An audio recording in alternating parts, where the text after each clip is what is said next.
नमस्कार। आज के इस एक्सप्लेनर में एक ऐसी चीज पर चर्चा होगी जो कभी ना कभी हर किसी की रातों की नींद उड़ा देती है, और वो है कार के खर्चे। चाहे रेगुलर सर्विसिंग हो, अचानक आई कोई बड़ी रिपेयरिंग हो, या फिर नई कार खरीदने का शानदार सपना हो, कार से जुड़े खर्चे अक्सर बजट को पूरी तरह से हिलाकर रख देते हैं। लेकिन सोचिए, क्या हो अगर एक ऐसा सिस्टम बना लिया जाए जिससे ये सब बिल्कुल आसान और स्मूथ हो जाए। आज के इस विश्लेषण में हम कार ओनरशिप को पूरी तरह से स्ट्रेस फ्री बनाने के कुछ बेहद असरदार और प्रैक्टिकल तरीकों को डिकोड करेंगे। तो चलिए बिना किसी देरी के इसे समझते हैं। कार के खर्चे और पूरी तरह से स्ट्रेस फ्री सुनने में शायद थोड़ा अजीब लगे, है ना? अक्सर ऐसा होता है कि जब भी कार से कोई अजीब सी आवाज आती है तो मन में झट से यही ख्याल आता है कि लो भाई, अब ना जाने कितना लंबा बिल फटने वाला है। लेकिन सच मानिए, इस डर और चिंता से हमेशा के लिए बचा जा सकता है। असल में ये सब सिर्फ सही माइंडसेट और एक सॉलिड प्लानिंग का खेल है। आज हम यही देखेंगे कि कैसे इन अप्रत्याशित खर्चों के डर को पीछे छोड़कर अपने फाइनेंस पर पूरा कंट्रोल हासिल किया जा सकता है। तो आज का हमारा रोड मैप कुछ ऐसा दिखने वाला है। हम शुरुआत करेंगे ड्राइविंग की असली लागत को समझने से। इसके बाद सिंकिंग और इमरजेंसी फंड्स के बीच के अहम अंतर को जानेंगे। फिर बात होगी मेंटेनेंस के लिए एक स्मार्ट बजट बनाने की। उसके बाद हम कार खरीदने के कुछ कमाल के नियम डिकोड करेंगे, और आखिर में यह भी देखेंगे कि अपने जमा किए हुए फंड्स को सुरक्षित और सही जगह पर कहां रखें। चलिए सीधे अपने पहले टॉपिक पर आते हैं, द कॉस्ट ऑफ ड्राइविंग, यानी कार चलाने की असल कीमत। देखिए, कार खरीदना सिर्फ शोरूम में दी गई उस टिकर प्राइस तक सीमित नहीं होता। इसके साथ इंश्योरेंस, टैक्स, पेट्रोल और मेंटेनेंस का वो खर्च जुड़ा होता है जिसे चाहकर भी इग्नोर नहीं किया जा सकता। और सबसे ज्यादा तकलीफ तब होती है जब ये खर्चे बिना बताए अचानक सामने आ जाते हैं। माय मनी कंपनी का एक कोट यहां एकदम सटीक बैठता है। जब भी कार में कोई काम निकलता था तो घबराहट होने लगती थी। ऐसा लगता था कि मुझे पैसों का मैनेजमेंट बिल्कुल नहीं आता, जबकि सच तो ये था कि मेरे पास कोई प्लान ही नहीं था। ये बात कितनी सच है। असली समस्या पैसों की समझ न होना नहीं है। असली समस्या एक पक्के स्ट्रक्चर्ड प्लान का न होना। और यहीं से एंट्री होती है हमारे दूसरे टॉपिक की, सिंकिंग फंड्स बनाम इमरजेंसी फंड्स। ये दोनों वो जादुई फाइनेंशियल टूल्स हैं जो कार से जुड़ी हर चिंता को जड़ से खत्म कर सकते हैं। इन दोनों के बीच का फर्क समझना ही फाइनेंशियल आजादी की पहली सीढ़ी है। तो बाईं ओर हैं हमारे सिंकिंग फंड्स।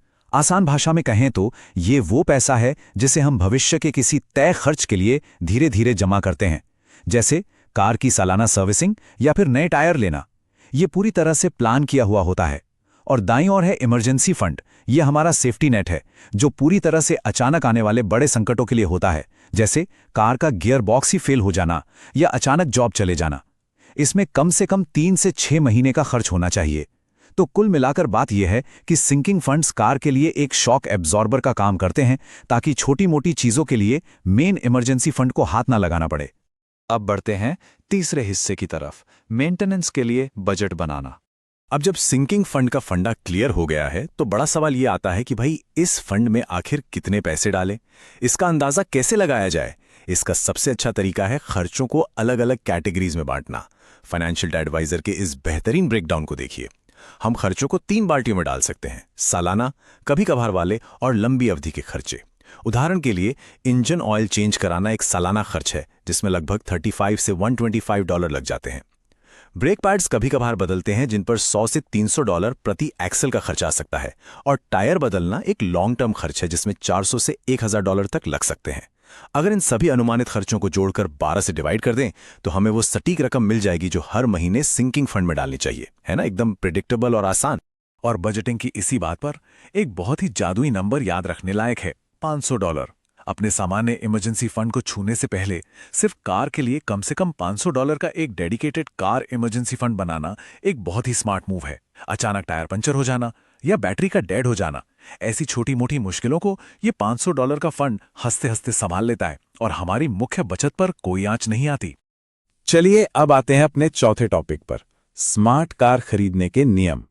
अभी तक हमने देखा कि अपनी मौजूदा कार को बिना स्ट्रेस के कैसे मेंटेन करें, लेकिन अगर कोई नई या पुरानी कार खरीदने की प्लानिंग हो रही है तब क्या? कार खरीदना सच में एक बहुत बड़ा फाइनेंशियल फैसला है। इसके लिए एक बेहद मशहूर और असरदार फॉर्मूला है कार खरीदने का 20-4-10 का नियम, यानी द 24-10 रूल। ये रूल इस बात की गारंटी देता है कि कार खरीदना एक खुशी का अनुभव रहे, गले की फांस ना बने। आइए इस रूल के हर एक नंबर को अच्छे से डिकोड करते हैं।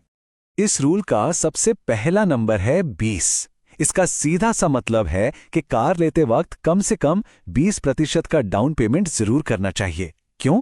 क्योंकि शोरूम से बाहर निकलते ही कार की कीमत बहुत तेजी से गिरती है। 20% डाउन पेमेंट देकर हम ये पक्का कर लेते हैं कि कार की असली कीमत से ज्यादा का लोन हमारे सिर पर नहीं है। अगला नंबर है 4F।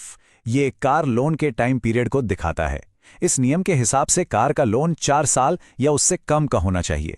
अक्सर लोग अपनी EMI छोटी करने के चक्कर में 6 या 7 साल का लंबा लोन ले लेते हैं, लेकिन सच तो यह है कि लोन का समय जितना लंबा होगा, आप बैंक को उतना ही ज्यादा ब्याज चुकाएंगे। 4 साल का रूल रखने से कार की असली ओनरशिप भी जल्दी मिल जाती है और ब्याज भी बचता है। और इस शानदार रूल का आखिरी नंबर है 10। इसका मतलब है कि कार से जुड़े सारे खर्चे, जिसमें आपकी EMI, कार का इंश्योरेंस, पेट्रोल और मेंटेनेंस सब कुछ शामिल हैं, वो कुल मिलाकर हमारी मंथली इनकम के 10% से ज्यादा नहीं होना चाहिए।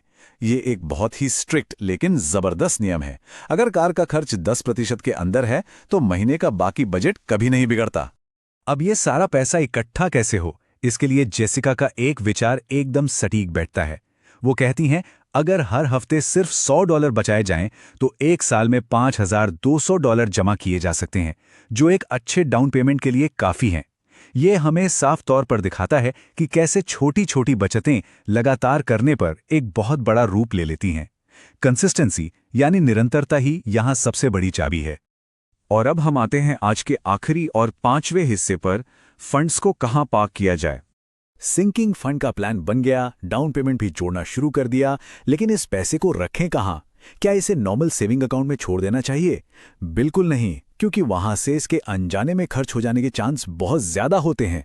तो बेहतरीन ऑप्शंस क्या हैं? पहला है हाई यील्ड सेविंग्स अकाउंट या HYSA, जो नॉर्मल अकाउंट्स के मुकाबले काफी ज्यादा ब्याज देते हैं।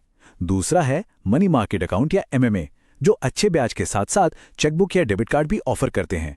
और तीसरा ऑप्शन है सर्टिफिकेट ऑफ डिपॉजिट यानी CD, जो किसी फिक्स टाइम वाले गोल के लिए इंटरेस्ट रेट को लॉक कर देता है। यहां पैसा सिर्फ सुरक्षित ही नहीं रहता, बल्कि तेजी से बढ़ता भी है। और हाँ, अगर डिजिटल अकाउंट से ज्यादा फिजिकल चीजों पर भरोसा है तो एक बड़ा ही मजेदार तरीका है कैश स्टफिंग।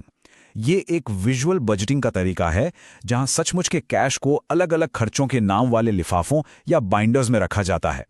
जब आंखों के सामने लिफाफों से पैसे कम होते दिखते हैं ना, तो इंसान फालतू खर्च करने से अपने आप रुक जाता है।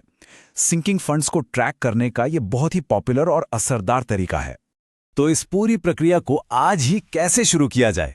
इसका एक बड़ा ही सिंपल ब्लूप्रिंट है। पहला स्टेप, अपना लक्ष्य तय करें, चाहे वो सालाना सर्विसिंग हो या नए टायर। दूसरा स्टेप, अपने मौजूदा बजट को देखें कि हर महीने कितने पैसे निकाले जा सकते हैं। और तीसरा, सबसे जरूरी स्टेप, ऑटोमेटिक ट्रांसफर्स सेट करें, मतलब सैलरी आते ही एक फिक्स्ड रकम सिंकिंग फंड में अपने आप चली जाए। इसे बस set it and forget it mode पर डाल दें।